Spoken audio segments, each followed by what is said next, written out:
الحمد لله والصلاة والسلام على رسول الله و علی آله و اصحابه اجمعین.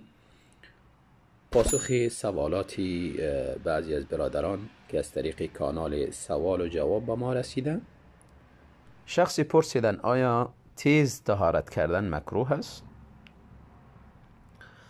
برادری محترم، در طهارت انسان تلاش کند که موازی وضو خشک باقی نماند.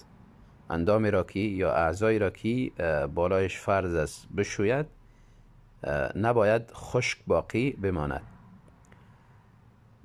اگر تیز طهارت میکنه و طهارت کامل میکند که هیچ جایی خشک باقی نماند اشکال نداره، اما اگر خشک باقی ماند باز اگر تیز طهارت هم کنه به او گناهگار میشه، یا طهارتی سست هم کنه و خشک باقی ماند گناهگار میشه. در هر دو صورت مهم طهارت کامل است، ولو که تیز میکنه یا آهسته میکنه که هیچ جای خشک باقی نماند.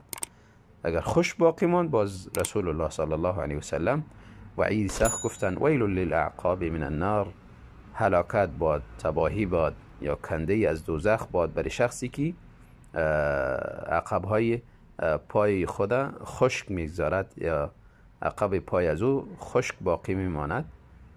پس انسان تلاش کنه که طهارت تیز میگیرد یا سست میگیرد، اعضایی از انسان خشک باقی نماند، اما مجرد تیز طهارت کردن خودش مکروه نیست.